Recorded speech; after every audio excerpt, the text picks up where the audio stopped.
Aloha, everyone, and thank you so much for tuning in to another week of Trauma Recovery University. I am your host, Athena Moberg, and with us in the green room, of course, is your incredible co-host, Bobby Parrish. Bobby Parrish and myself are adult survivors of childhood sexual abuse, and if you are also an adult survivor of childhood abuse, you are in the right place. This is Live Q&A Monday. We show up here every single week and we serve the survivor community and we answer your questions. You send us emails, you tweet us, you send us messages on Facebook, you contact us in various different ways, letting us know the questions you have on specific topics, and you recommend the topics. This week's topic is when the justice system fails survivors of childhood sexual abuse.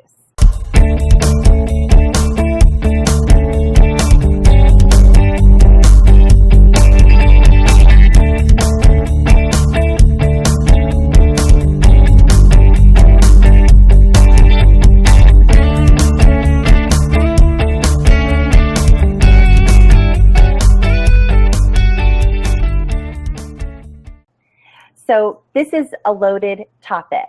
The justice system lately, just in the world, if you've been watching any type of news, there's a lot of scrutiny going on. There's horrible rioting, there's shootings, there's all kinds of crazy, horrible things going on, whether it's in law enforcement or the justice system or just crazy things going on. And we are not here to contribute to any type of crazy activism or violence or anything like that. That's not what this is about. We are here to support the adult survivor of childhood abuse community and answer questions and support you if you have tried to report your childhood abuse when you were a child or even as an adult, or if you have had thoughts of reporting, or if you ever wondered what it would be like, or just what your experience has been and what other people have gone through when they have tried to report their childhood sexual abuse or other form of child abuse. Now, there are a lot of misnomers and there are a lot of rumors when it comes to children reporting abuse.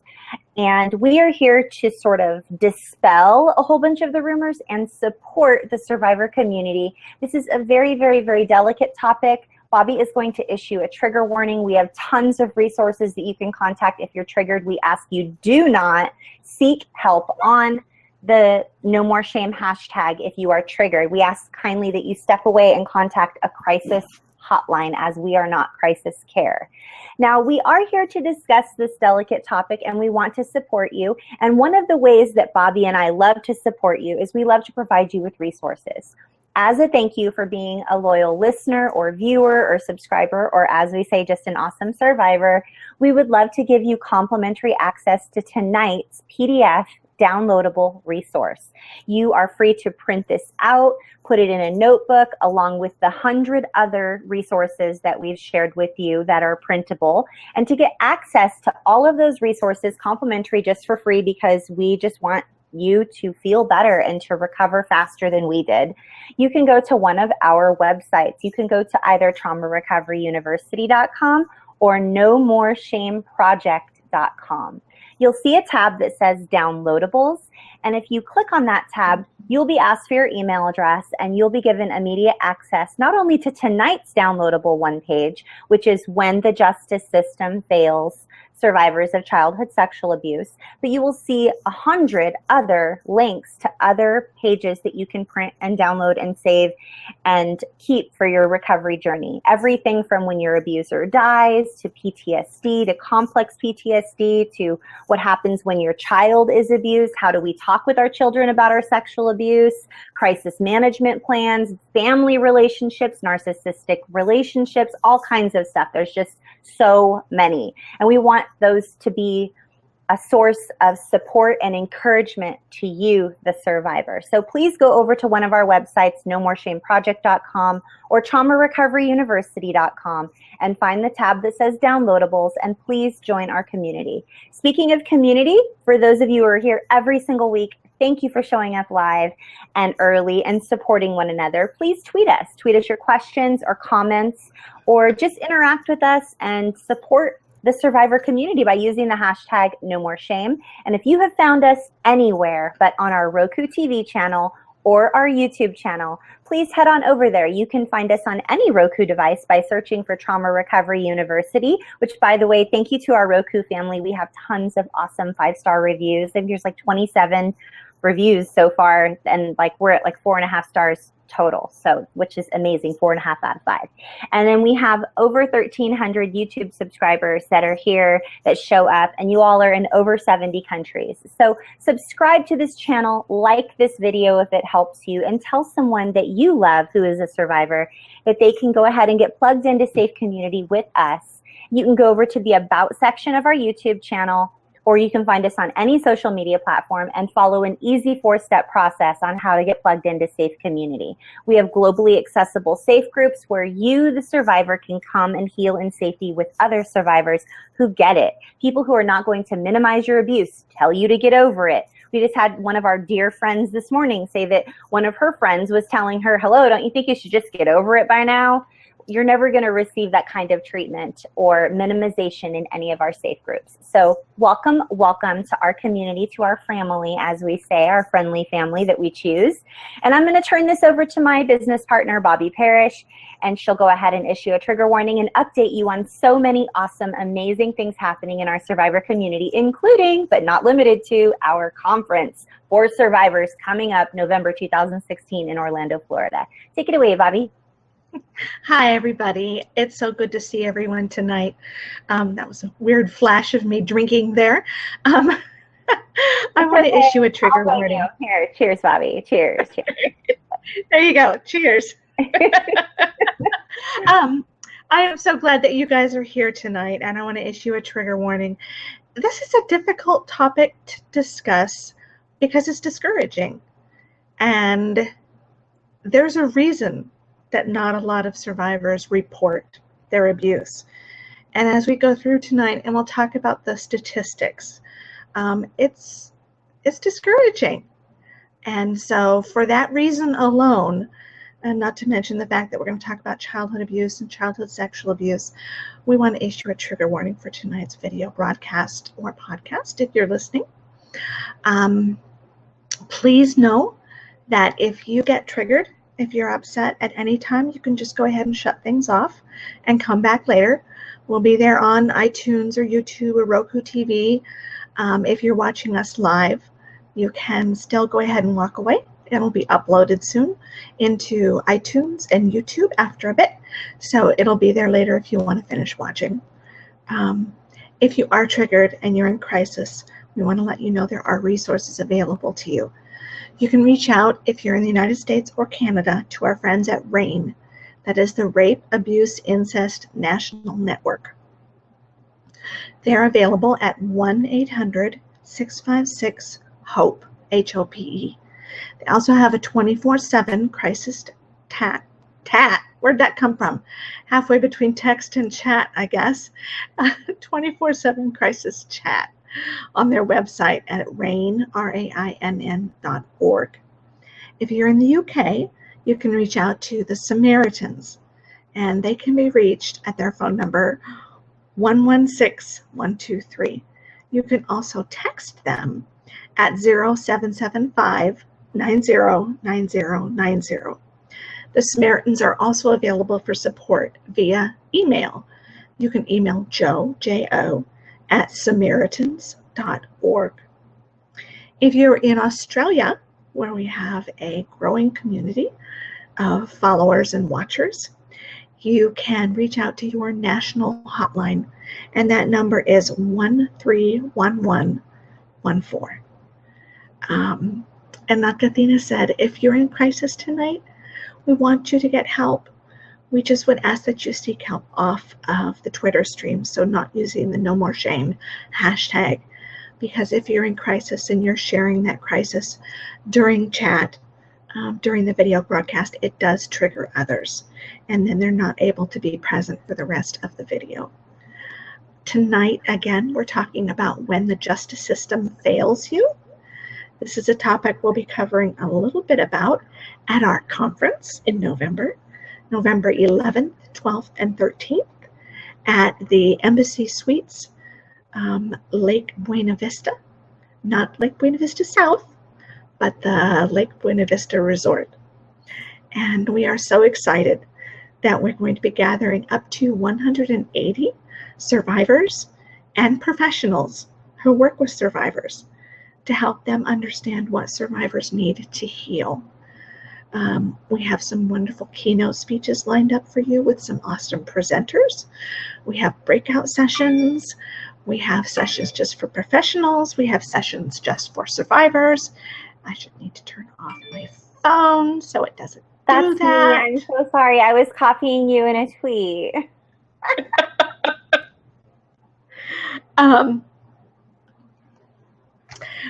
And we'll have, if you're staying at the Embassy Suites, breakfast is included. There'll be a buffet lunch for everyone who's at the conference, and then there'll be a weekly reception, a nightly reception, which is held every week for everyone who's staying at the hotel. It starts at 8 o'clock on Friday morning and ends at about 2-ish on Sunday afternoon. So we will have the links up ready for you to register as soon as possible. We are still just very close to working out the very last few of the details so that you can do that. And for everyone to enjoy, we're going to be having an art room, which will be a safe place for you to be if you feel overwhelmed or you just want to socialize. And it'll be a safe, contained room with all sorts of art supplies and people there who can teach you different techniques. We even have the wonderful Christy, who's going to be teaching people how to crochet if you're so interested. So we're so excited, and we can't wait to announce the registration link so that everyone can get registered and be there with us. We're really looking forward to it. So let's see, I don't think there's anything else. We're still gathering pictures of angels for our coloring book. So if you have those, send those to Butterflies, pictures of butterflies. Butterflies. Angels. My mind trains them into angels. Angels are good. I want to do an angel anthology at some point, but for right now, we're doing butterflies for our adult coloring book, and we have 13 submissions, which is super exciting, but we want like at least 13 more. So if you're an artist or you just like to draw or whatever, we would love for you to send in your artwork, and we're going to publish it so that we can create an adult coloring book as a fundraiser for our survivor community. Yes, yes, yes. So tonight we're talking about when the justice system fails you. And it was really disheartening this morning in chat. We have three Twitter chats. Wow, my tongue and my brain are just not working together tonight. We have 3 Twitter chats every week. And the first one is Monday at 10 o'clock Pacific, which corresponds with 6 p.m. in the evening for those who are in the UK. And it was primarily started to interact with our UK crowd. We had so many people talking about their negative experiences trying to report their abuse, either as a child, if they tried to report to their teacher or a relative or someone who they thought they could trust. You know, children trying to report to teachers, and teachers then calling their abuser, who happened to be their primary caretaker, and saying, you know, your child is here saying A, B, and C, and here comes the caretaker to pick up the child, and of course what happens, but the child is even further abused for having said something. Children threatened with their very lives if they say anything to anyone. Child Protective Services making an investigation, but abusers who are caretakers standing there while the child is talking and threatening the child with their very life if they tell the CPS worker the truth. Survivors who got as far as the court system and then were treated so poorly, were blamed and shamed and many of the survivors who are part of our Twitter chats now, we're talking about things that happened when they were children. And it hasn't changed that much. I mean, here we are today, just several months ago, a young gentleman who raped an unconscious female student, and he was given 6 months in jail. And yet, mandatory sentences for things like drug possession are years long. You know, what's wrong with that picture? What's wrong with the fact that it's okay to, that the consequences of raping someone are significantly less than, drugs, and not meaning to dismiss that the drugs are not a significant issue. They are, and people die from drugs and drug abuse all the time. But for those of us who are survivors, it feels a little unfair. And it feels like people are telling us that we are not as worthy and our well-being is not as worthy.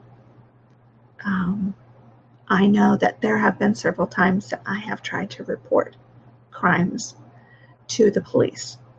I had a gentleman I was dating who I tried to separate from, and he harassed me, sending like 200 text messages a day, coming by my house.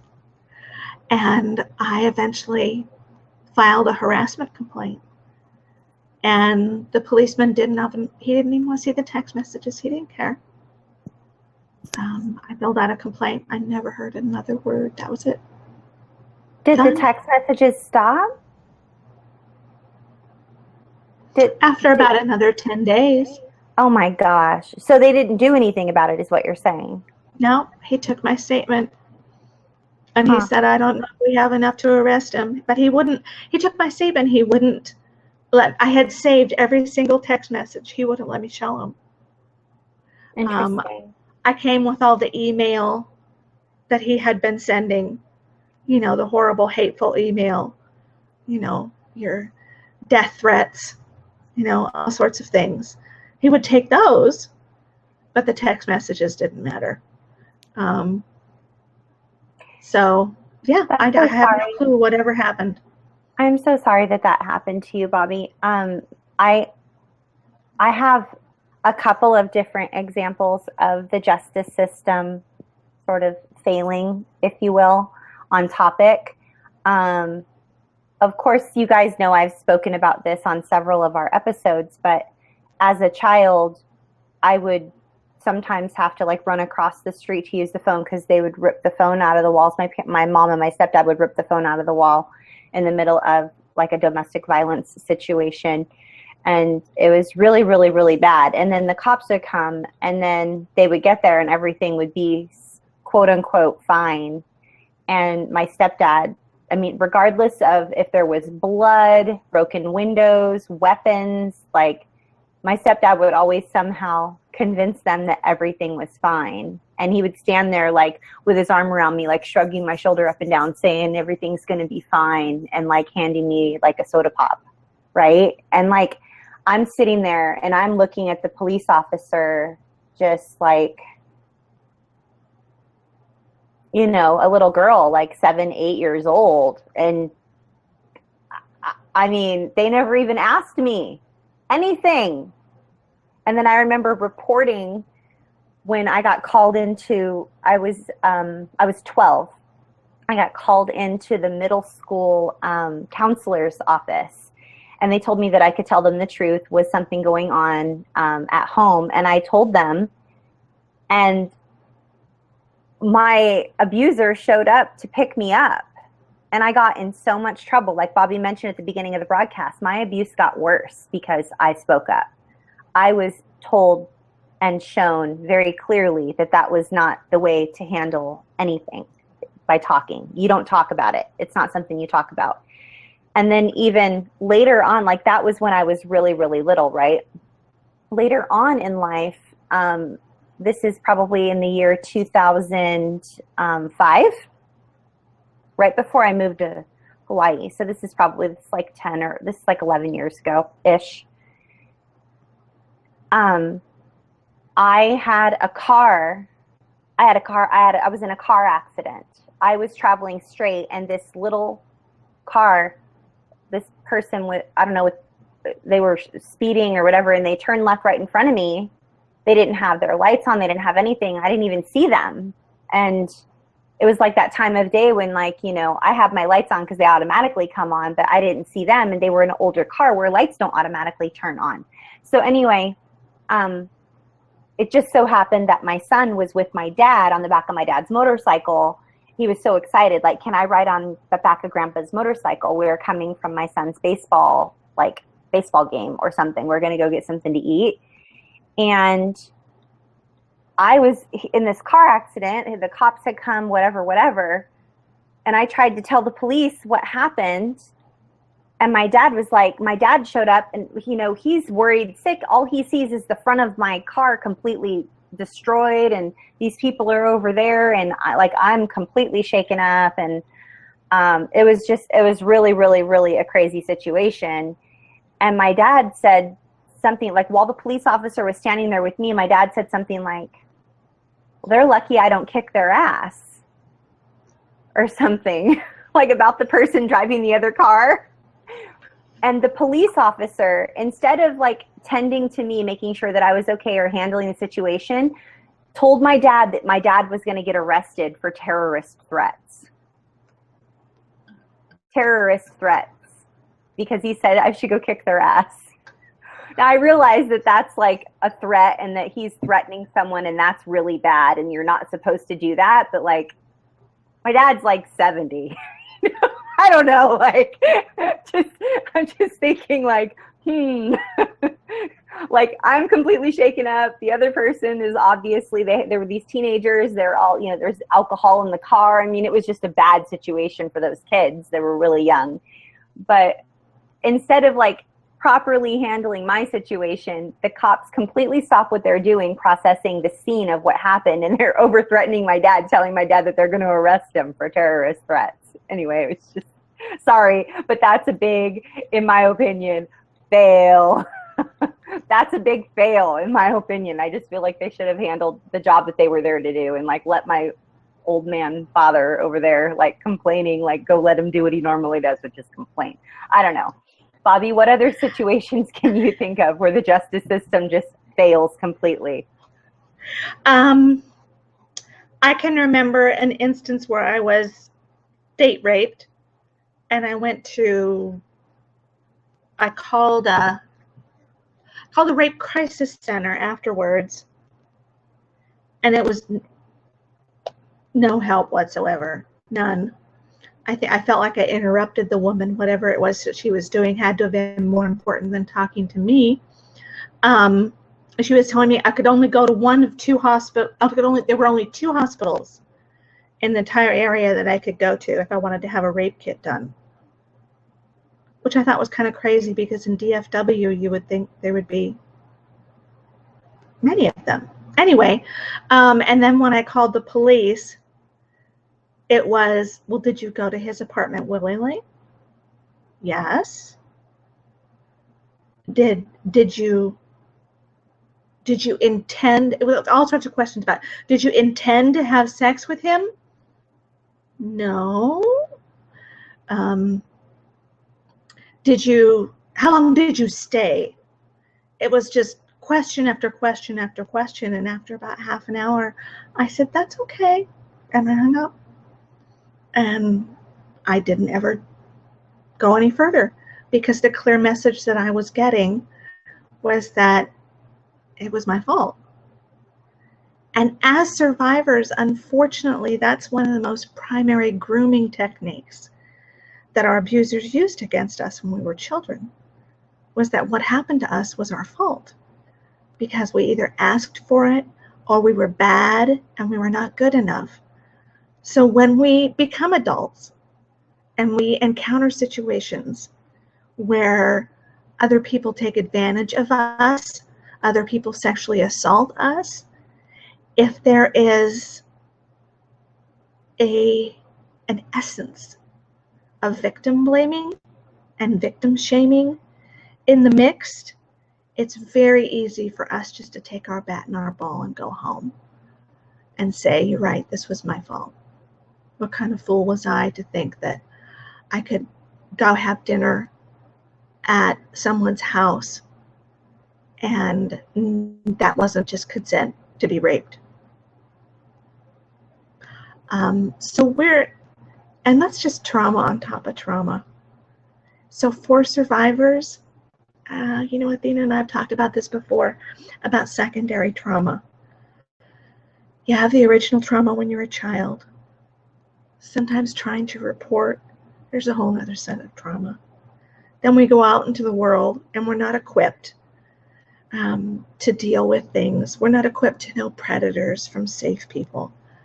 Again, we get victimized. There's more trauma. And we end up with trauma on top of trauma on top of trauma. And it's all cumulative. Unfortunately, trauma is not a consecutive thing. It's cumulative. It builds up.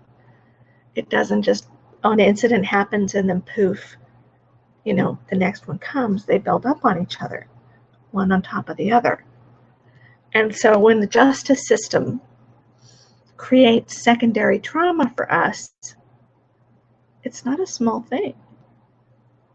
It reinforces that message that we got when we were a child, that we deserved it, we're not worth good things, and we're certainly not believable. And it all sends us the message. It all just reinforces that message that we're wrong and we're bad. And that is the exact opposite of what I would love for the justice system to do for us.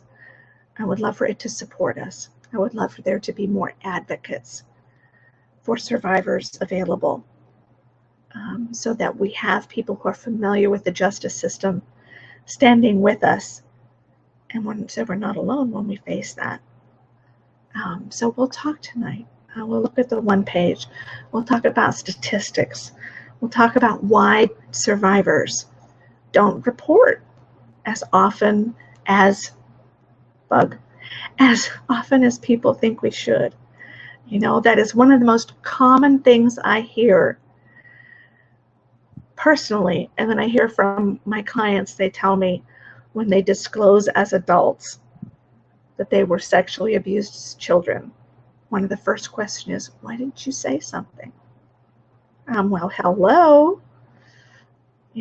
Chances are they maybe did try to say something. Yeah. But the response they got was so horrible and it made things worse. Or they were so intensely groomed. Well, yeah. And we get told, I was told, why didn't you say something sooner so I could have done something about it? You waited too long. Now it's too late and I can't do anything about it. That's exactly what was said to me when I finally spoke up. And then, as if that statement wasn't damaging enough, I was at that person's house for Thanksgiving 2 years later, and they bring up a conversation, like a nice conversation about my uncle who molested me, the person that I was talking about to begin with. And I said, I'm sorry, can you not talk about him? I already shared with you that he molested me when I was a child, and it's still affecting me 30 years later. And you did? When did you tell me that? When did you tell me that, Athena? I'm like, what kind of fucking Twilight Zone am I in right now? Are you kidding me right now? Like, we had the conversation, this big, long conversation 2 years ago about how, why didn't I say something sooner? Now it's too late. It's my fault. I waited too long. And now you have the profound gall to say that I never said anything and that you don't remember the conversation. Are you kidding me right now? Talk about gaslighting. Oh my gosh. Yeah. Has that ever happened to you? Has that ever happened to you, Bobby? I know, I'm thinking, I don't think so, because it's just, one, I have so little contact with my family, and I haven't had contact with them now for 22 years. And it's the elephant in the room that no one speaks of. We do not speak of it. Because that's healthy. Yeah. Yeah. You know. It's awesome. Yeah. Yeah, I don't know. I got kicked out of that dysfunction a couple decades ago. You poor thing. You got kicked out. You got kicked out of the dysfunctional club. I did. I got kicked out of that dysfunctional family club. Yes, I did. Huh. Yes, I did. I had to give up my membership card and everything. Well, so I would love for us to, well, first of all, I'm so glad that you're like gave up your membership card to that whole situation. And we're happy to have you here with us. We have an entire chat stream filled with lovely family members that love us. Yes, and they do. that are not shamers and blamers and unkinders and just people who love to exploit and gaslight and manipulate. I'm so thankful for this community. I know I say this almost every single week and y'all are probably sick of hearing it, but this community has been a lifesaver for me. I stumbled upon this community back in the very, very beginning of 2014 in January. Rachel Thompson founded Sex Abuse Chat with Bobby Parrish, and they had been doing the chat for a couple of weeks. It was like 2 or 3 weeks, Bobby. 2. Like, no, yeah, more than 2. Like 2 you were weeks. there, right? Yeah. Yeah. Right from the beginning. So I just stumbled across them, and I sort of joined their chat, and they said hi to me and welcomed me, and I couldn't wait for Tuesdays. Like, I was working my own full-time job and I was like, couldn't wait for Tuesdays. It was like my favorite time of the entire week. And it was a highlight of my life because I felt like I could really just be myself, and I was loved and accepted and welcomed. And that was not something that I had experienced in my own family of origin because of just many different reasons. You know, if you just Google the word scapegoat, I'm sure my picture comes up. So, like, this community and just everybody here, who knew that like just stumbling across a Twitter chat would turn into YouTube and Roku and communities and safe groups and websites and conferences and resources and books. And it's, you guys, this community, this survivor community has given me purpose and joy, and I just have learned who my authentic self is. I feel like I've sort of like found myself. I felt like I was losing my mind completely because I wasn't believed, and I wasn't even sure I believed myself because I was so gaslit and invalidated and told I was lying and that I should have done this and I should have done that, and you never said anything, and it was just such a complete mind screw. And then all of a sudden I like realized, wait a second, that's not right. Like, this is true, and I believe this, and this is my truth, and these are my people, this is my tribe, you all are my tribe. And I'm just so grateful. Bobby and I talk about this off the air all the time, but we just always want you guys to know you are the reason this community is so beautiful. You are the reason we've found purpose and joy, and it's possible to heal, especially when you're surrounded by other people that are on a healing journey. It makes the healing journey less painful because you're surrounded by people who get it. So if you're just finding this channel for the very first time and you're sitting back in your living room and you're on Roku or you're on your phone watching YouTube videos and just trying to figure out if anything's real out there in the world, like, this is real, and we're happy that you've found us. So just thank you. Thank you to this entire community. We're so excited to be here with you. And this one page that Bobby and I have put together for you tonight on the topic of when the justice system fails survivors of childhood sexual abuse really delves into some topics that I'm very excited to discuss, because out there in the world, it is sort of, there's somewhat of what's the word? Bobby's my brain sometimes when it comes to words. She's my wordsmith. There's almost like a vibe or a feeling or sort of an undercurrent that sort of states that children are unreliable and that they lie and they make up stories. Yeah. Yeah. And I just want to let you guys know that I've never in my life met a child who had the courage to say what was going on that was lying about it. What motive do they have? What motive does a child have to make up a story that someone is sexually abusing them or abusing them at all? Realize this is controversial and Twitter stream is probably going to blow up and there's difference of opinions and so forth. But when I got the courage to speak up when I was a child, I was silenced by the police. When I got the courage to speak up as a child, I was silenced by my abusers. When I got the courage to speak up as a child, I was threatened to stay silent. I was abused further and worse because I spoke up. I was terrified, and yet I dared to continue to speak up several times. In fact, I think the pinnacle of my gutsiness happened when I was 17 and my mother had just gotten done hitting and like on the way to school, hitting me with the back of her hand, like the back of her fist, like this, as she was driving, and then telling me that if she crashed the car, she was going to be pissed off because it would be my fault. Like, she's crashing the car because she's hitting me. And the reason she was hitting me, I was eating in the car and my lipstick's all smeared all over my face. My food's all over my clothing. I'm so embarrassed. Like, she was upset because she said I borrowed one of her sweaters and I didn't. But so she's smacking me, telling me that I'm lying. She's almost crashing the car. And so I'm just keeping it together. And we pull into the driveway at the school where like the people stand there with the walkie-talkie and like the buses come and just the parking duty people, right? Well, it just so happened that the vice principal of my high school was standing there doing parking duty with the walkie-talkie that day. And the pinnacle of my ballsiness and all of my sassy pants, age 17-ness of me, like that I was, which wasn't very ballsy looking back at it, but this is like, wow. I got out of the car and I screamed at her and said, if you ever hit me in the face over and over again, I'm going to report you and you're going to go to prison or something. If you Good for you.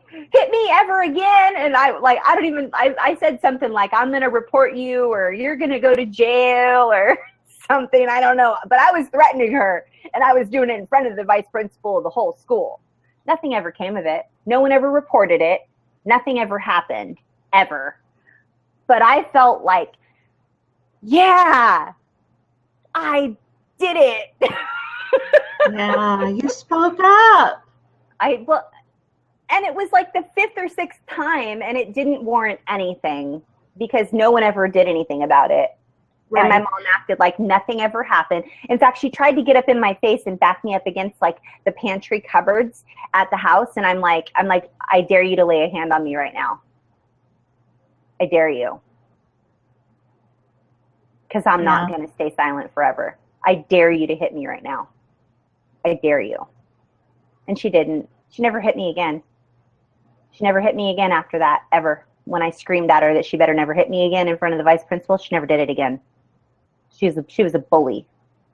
Yeah. Bullies don't like it when you stand up to them. So anyhow, you guys, the justice system fails, and I've never met a child who has lied about speaking up, because it takes a lot of courage to speak up as a child. When you gain the courage up to actually use your voice, in spite of all of the manipulation going on. I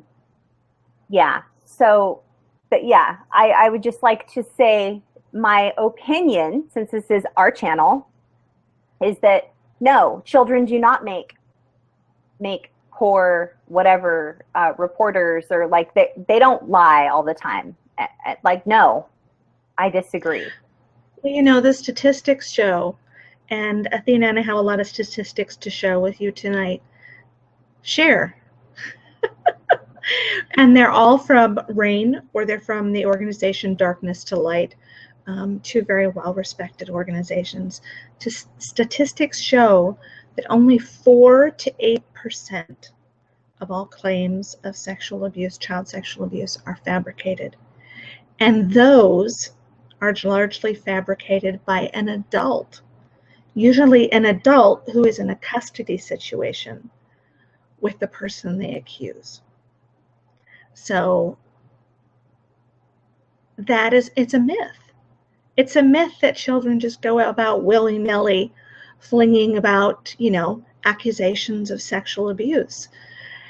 But it is used time and time again to dismiss children when they disclose. And children, 9 times out of 10, children don't disclose because of their grooming. And I don't think that there's been an adequate job done of educating people about what grooming does to a child and how it silences them and how it controls them. So much of my grooming involved religion, and it was such a perfect storm of religion and family expectations and family dysfunction. And the religion was used to reinforce the dysfunction. And the only person I ever reported to outside of my family, because I reported to my mother, was a priest. I went to confession one time when I was a freshman in high school. And that was the first time that I ever had reported anything to anyone. And he said to me that I needed to be open to God's will, because the scripture was that it was God's will that should be done and not my will. Wait a second. Wait. I just want to make sure I understood this correctly. I just want to make sure I heard you. You got the courage to report that you were being raped by a man from the time you were little throughout your childhood, and the priest said that you needed to be open to God's will, that it was God's will that you were being raped from the time you were a little girl, like 3 or 4 years old? Is that... It was God's will. What had happened to me was God's will, and that it was God's will that I remain silent and not say anything. Wow. Okay. Well, I not so respectfully disagree with the priest. Yeah, but it's that example of how that grooming, that has been done to us our entire childhood, that when we try and go out and enlist outside help, I don't think, the priest knew that what he was going to say was going to dovetail perfectly with my grooming, but it did. My grooming was that God brought suffering into the lives of those that he thought were special. And so that's why, his message, what the priest said to me, reinforced that message, that what was happening to me was God's will. That is so sick. And we have to be so cognizant of when a child reports of what we might be reinforcing with our response. So I wish there was so much more education and awareness of what happens to children when they're being abused, especially when they're being abused within their family of origin. And that whole mind muckery process that happens. And then when they go out and report and someone reinforces the grooming, chances are that you're probably shutting them down for years to come. For years to come. That's why we need people who will,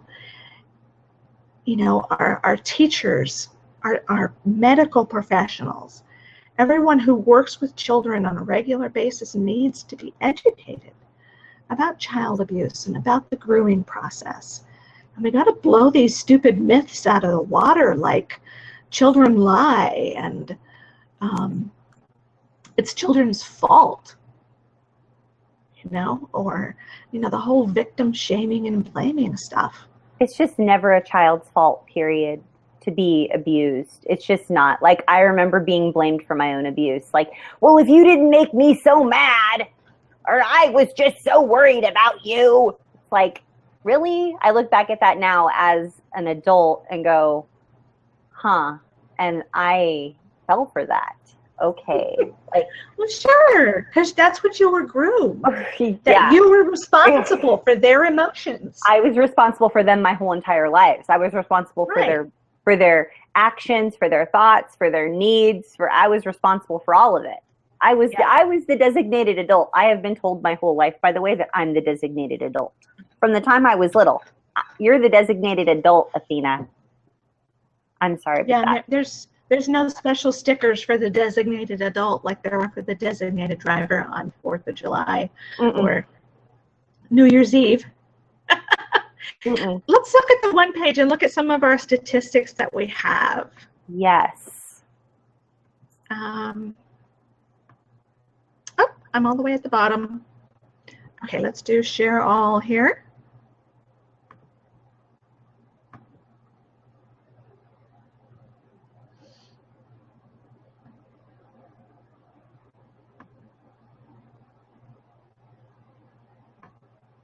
Okay. So every day, Athena and I hear survivors share their stories of abuse.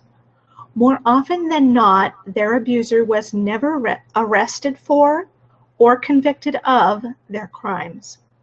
In fact, many victims discuss fear of reporting their abuse, either when they were a child or now as an adult. Many of the common fears are, and here's the one that we just talked so much about, their grooming taught them that their abuse was their fault, and they are afraid the criminal justice system will agree with that. Their abuser threatened their life or the lives of those they love if they ever told, and they don't feel the criminal justice system can protect them. Perfect example, although Athena's counselor was not a part of the criminal justice system. Here she was. She told her, you can trust me, you can tell me the truth. And then the end result was being turned right back over into the hands of the person who had abused her and subjecting her to even more abuse. They were the one on my emergency contact form. Yeah. Yeah. So, yeah, we've lived it already. And it's really hard to convince us to try it again. They reported their abuse to an adult when they were a child and received such negative consequences that they fear ever reporting again. They do not want to be seen as the one responsible for destroying their family of origin if their abuser is in their family or close to their family. I hear this one a lot, and it really breaks my heart that a survivor who has done nothing is completely innocent. They're the victim, and yet they are treated as if they are the one that destroyed the family, not the abuser. And that's just crazy. But I've seen it too many times to know that it's standard. It's a standard happenstance. It happened in my circumstance. That's the reason I got kicked out of my family, because it was easier for them to maintain the family and label me as a liar than it was for them to face the truth, which is that they had a pedophile in their midst, and they had him in their midst for several decades. And they, whether they knew it or not, enabled. And the far easier thing to do was to tell me I was no longer welcome. It happens. It happens a lot. Survivors fear bringing everything back up again after working hard to heal. I hear this a lot from survivors, especially survivors who have repressed many of their memories for much of their adult life. And now they recover memories.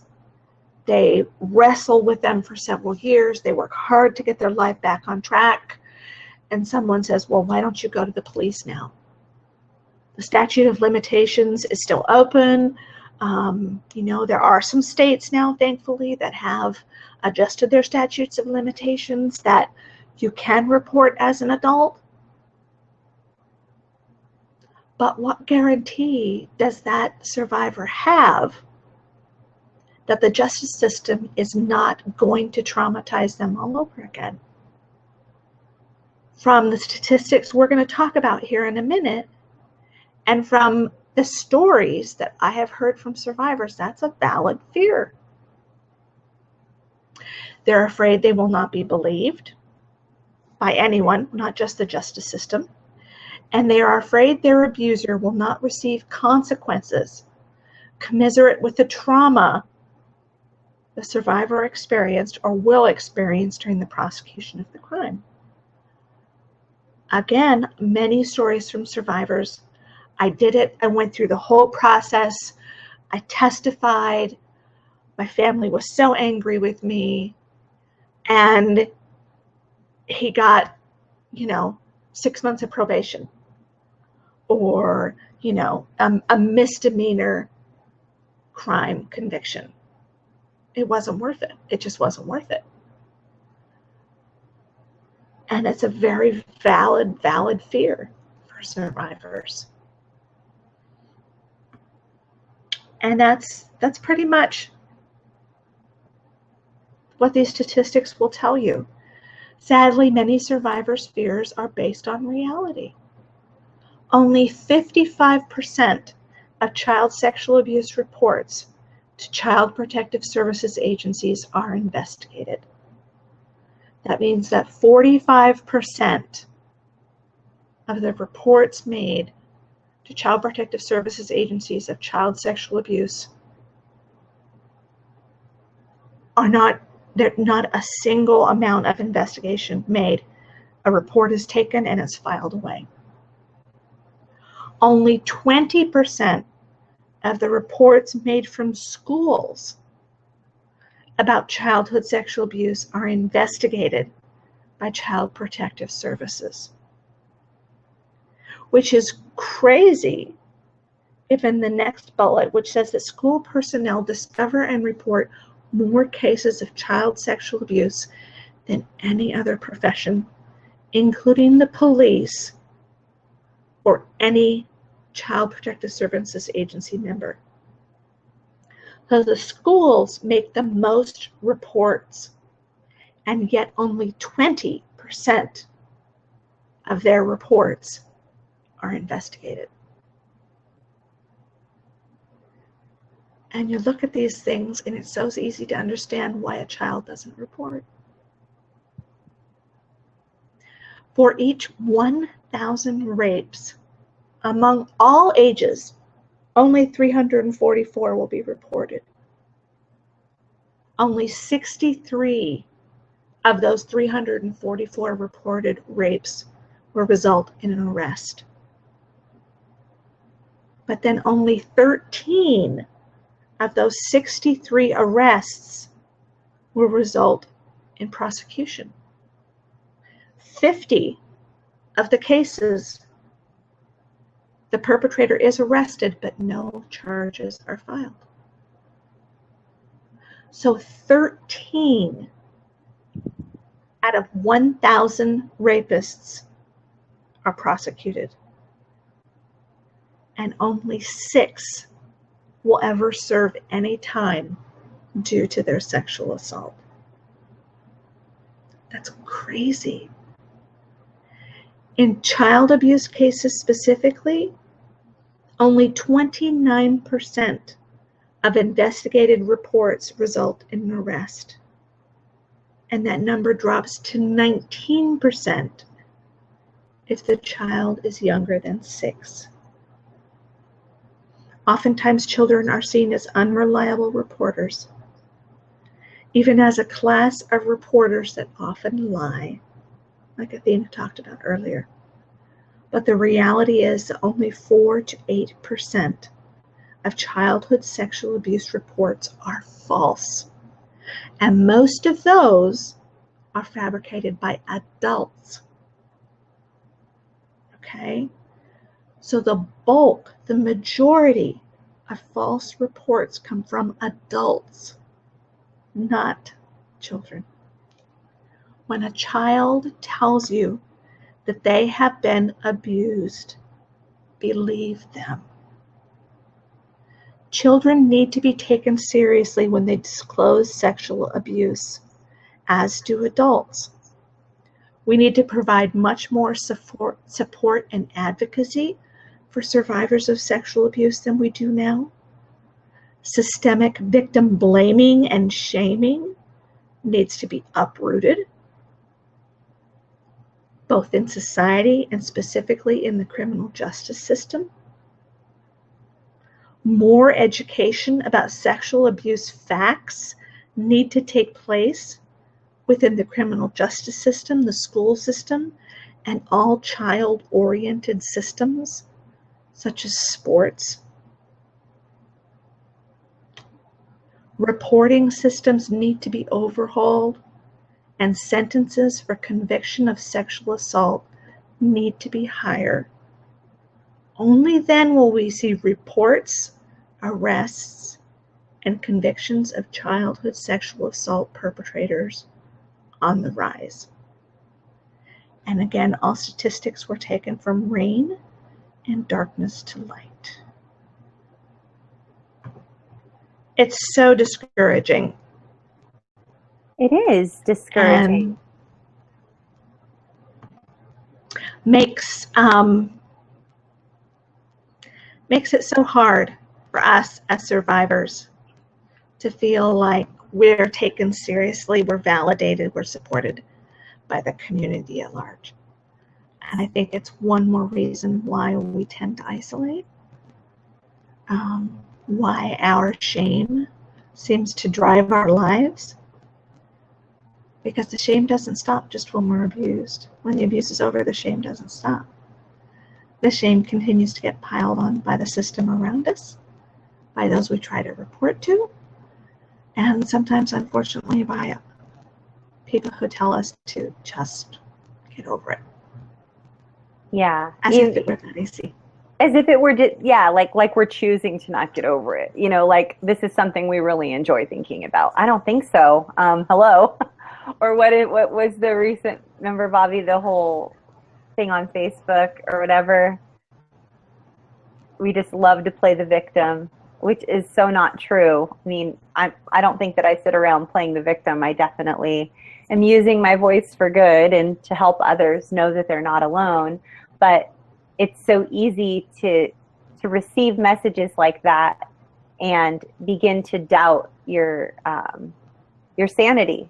Even though I'm sitting here just plain as day with you all, living an awesome life, getting ready to have this incredible conference with my business partner and bring all kinds of amazing survivors into one room together to learn from one another and all these helping professionals, and it's going to be incredible. But yet here I am, you know, even just a few weeks ago, someone was standing in my kitchen and they had come by or come over for something, and I received a book in the mail, and it was the I Am Free book by Brie Bonchet. Edited by Brie Bonchet. It's an anthology of a whole bunch of different survivors' stories, and part of my story is actually in that book. And I was so excited, like, wow, thanks. You know, my husband had it went on some sort of, like, it went on a barge. It took like 8 weeks to get here or something. Anyway, the person standing in my kitchen said, your story, you wrote about your story? Like, you wrote about your abuse story and it's in that book? And I said, yeah. And like, Silence. Like not one word for like the whole rest of the time they were here. Like, interesting. Okay. This is in my own home. All right. Yeah. Your story makes us uncomfortable, Athena. I know. What can I say? My story makes a lot of people uncomfortable. But every single time I'm courageous enough to stand up and say, this happened, someone else comes up and says, me too. And thank you for letting me know that I'm not alone. Yep. It is not for those kitchen standers that we tell our story. That's the second or third person standing in my kitchen trying to minimize my existence. Something's up with that. I need to start talking with my husband about the company we keep. That must be what needs to happen. There needs to be a little gate, a boundary set around your kitchen. Yeah, but these are people that you think like you think you know them, right? I mean, you think like anyway. I mean, we could sit here and talk about this all night, but the justice system indeed is flawed, you guys, and it's not always on the side of the survivor, the person who has survived abuse. The justice system, unfortunately, is a system filled with humans. Humans are flawed. And on top of that, it's not even the flaw in the humans, because that would say that the whole world is broken, et cetera, which of course it kind of is. But I don't think the flaw is necessarily in the individuals, you guys. I do believe that the problem we have these days is systemic. The problem is in the system. The checks and balances that are put in place are flawed. And unless we are to overhaul them and there is accountability with all stakeholders, not just survivors, not just families, but that there is accountability across the board, the systemic issue that we have will continue to disintegrate before our eyes and just get worse and worse and worse and worse and worse. It's not moving. It goes against the second law of thermodynamics to move from disorder to order.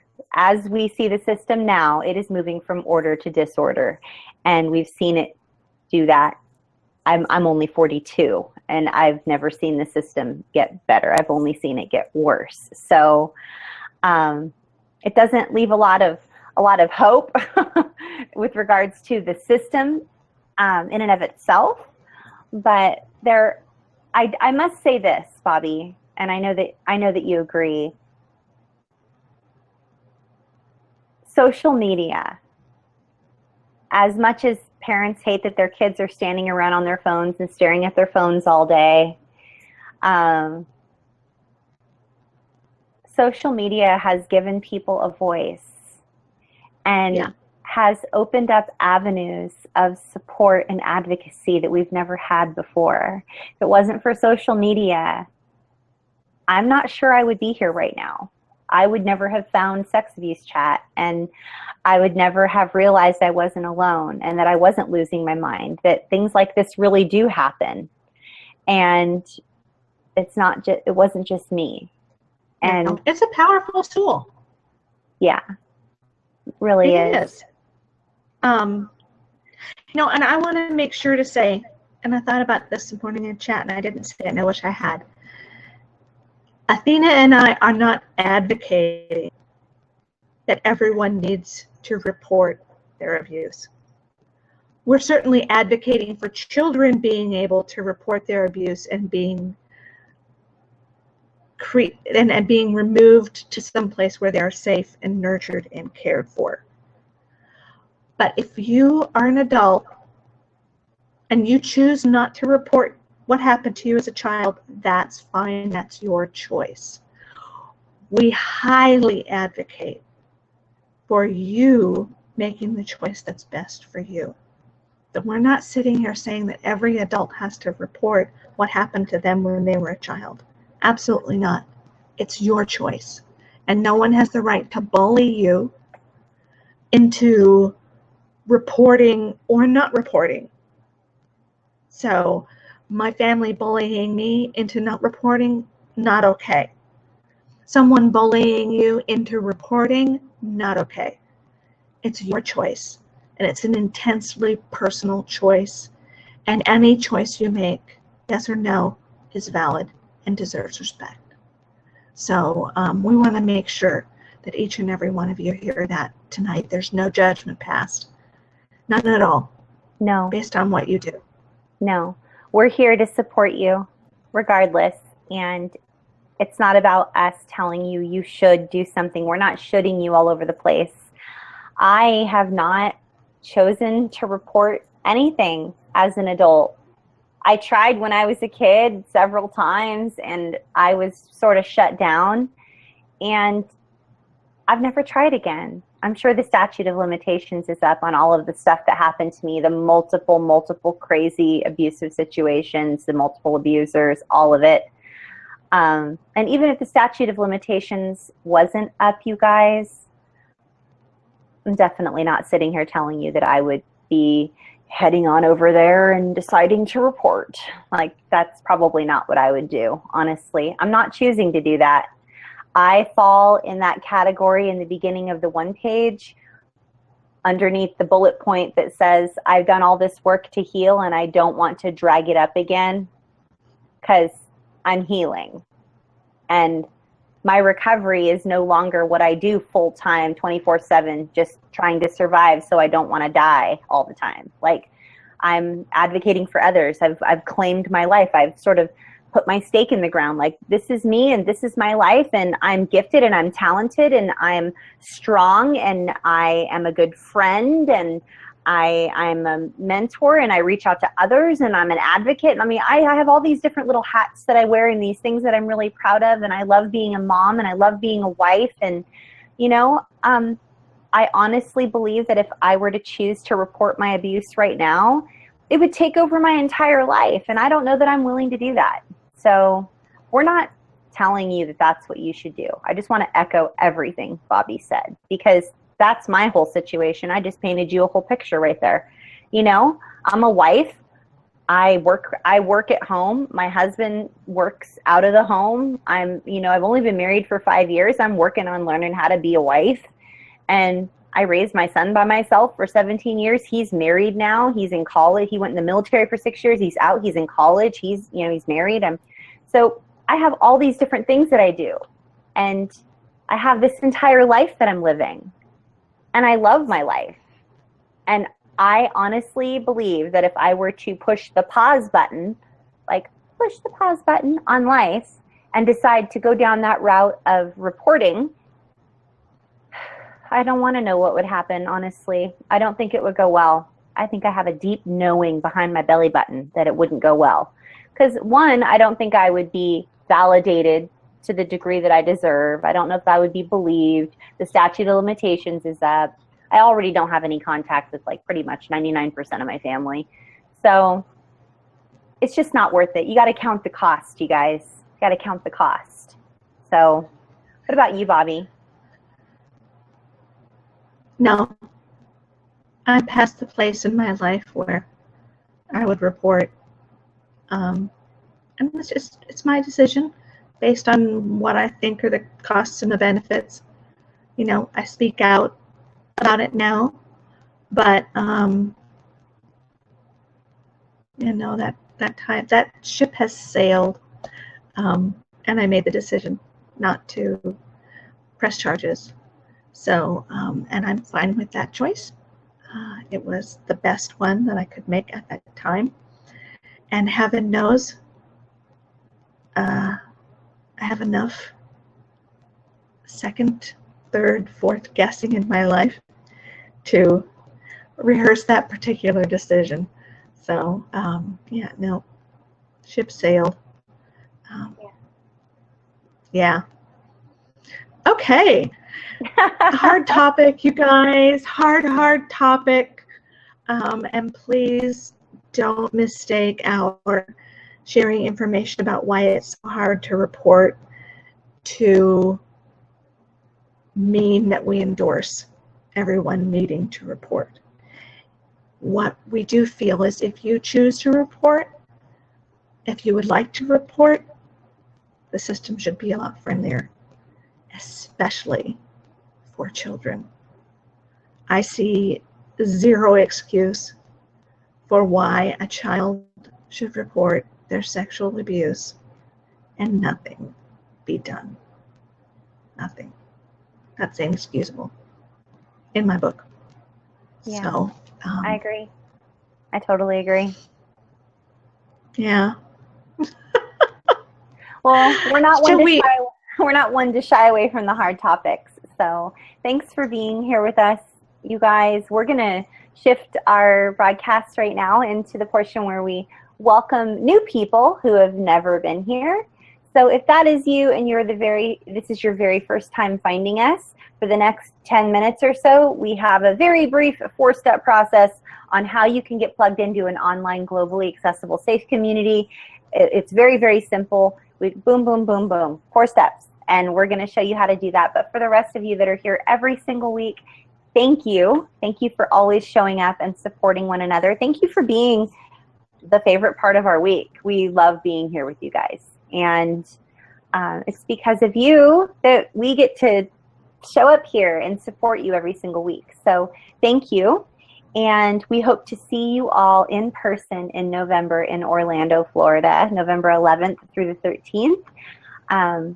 Been working behind the scenes. It seems like nonstop. Like I worked 17 hours the other day, a couple days in a row, actually. So we're working behind the scenes a lot of hours a day, building registration forms and websites and place for you to pay and get your name badge and all these different things so that you guys can attend the awesome conference for survivors and helping professionals who serve the survivors.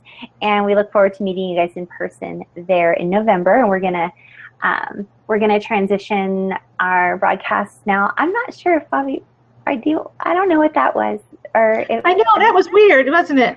Yeah, it was a different screen share, but we're gonna have a couple of screen shares here for you guys now, for if you would like to get plugged in to Safe Community. And thank you for being here. If you guys are a member of our community already, we love seeing you here every single week. And we'll see you over in our safe groups, and perhaps in Sex Abuse Chat with Rachel Thompson tomorrow night, 6 p.m. Pacific, 9 p.m. Eastern. And Bobby's going to go ahead and do screen share for you guys now, I think. Or not. Maybe not. I am. This is live, by the way, in case you all are wondering. Like, this is live. There we are. There we are. Okay. This is how to connect with Athena and I. And it'll give you some initial information here on how to get in contact with us. And then this information will be used on the next slide about how to get connected with our Twitter chats and Facebook groups. If you would like to connect with us via email, you can reach me at bobbylparish@gmail.com. You can reach Athena at athenamobergspeaking@gmail.com. And we have our joint email address, which is nomoreshameproject@gmail.com. If you would like to connect with us on Twitter, I am Bobby L. Parrish. Athena is Athena Moberg. And Trauma Recovery University is Trauma Recovery U. Capitals don't matter on Twitter. If you would like to watch any of our replays, you can find them on YouTube, Google Plus, or Roku TV by doing a simple search for Trauma Recovery University, and they will pop right up. In fact, these days, all I have to do on YouTube is search for Trauma Recovery, and then the channel will pop up. So that's pretty cool. Let's look. Wow, that was way too close. Facebook. If you would like to connect with us on Facebook, you can do so at our Trauma Recovery University page. I am, my professional page is Bobby Parrish Coaching and Consulting. My personal page is Bobby Parrish. Athena's professional page is Athena Moberg Speaking. And then you can connect with her personally at Dawn Athena Moberg. If you would like to watch any of our videos 24/7, 365, you can go to bit.ly/Trauma Recovery U. And those capitals do matter. Bitly likes their capitals. Twitter doesn't care. So let's look at the last screen share. If Google will cooperate with me. There we go. Yay. Okay. These are the free resources that we have for you. They're available every week. And they're free, always will be free. The first, we have 3 Twitter chats. The first is at 10 a.m. Pacific time, 6 p.m. GMT in the UK. The hashtag for that is CSAQT, which is child sexual abuse question time. The second hashtag is for our combination video broadcast Twitter chat at 6 p.m. Pacific, 9 Eastern, and that's 2 o'clock in the morning in the GMT UK, Greenwich Mean Time in the UK. The hashtag for that is No More Shame. And then on Tuesday evening is the original sex abuse chat that was started by myself and Rachel Thompson.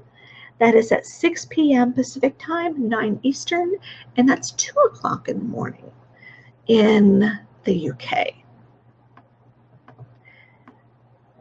If you would like to belong to one of our support groups, which are secret and private on Facebook, we ask you follow this 4-step process.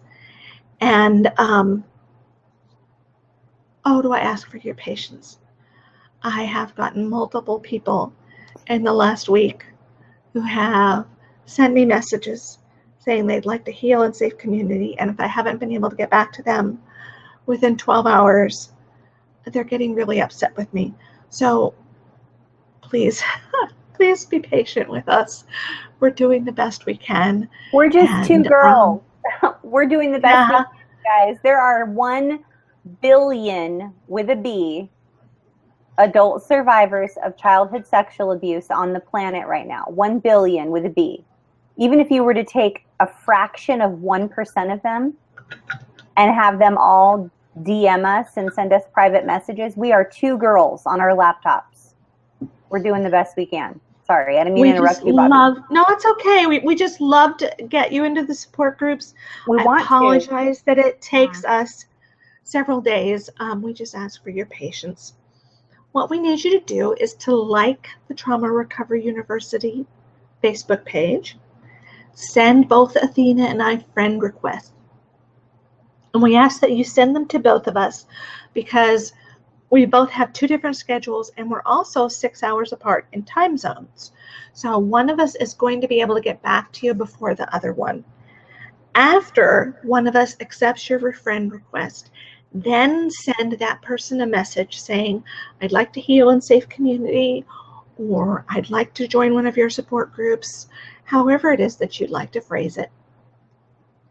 We will then connect with you. We will ask you some questions to verify that you're a survivor and you're not a predator, and then we will help get you plugged into one of the support groups.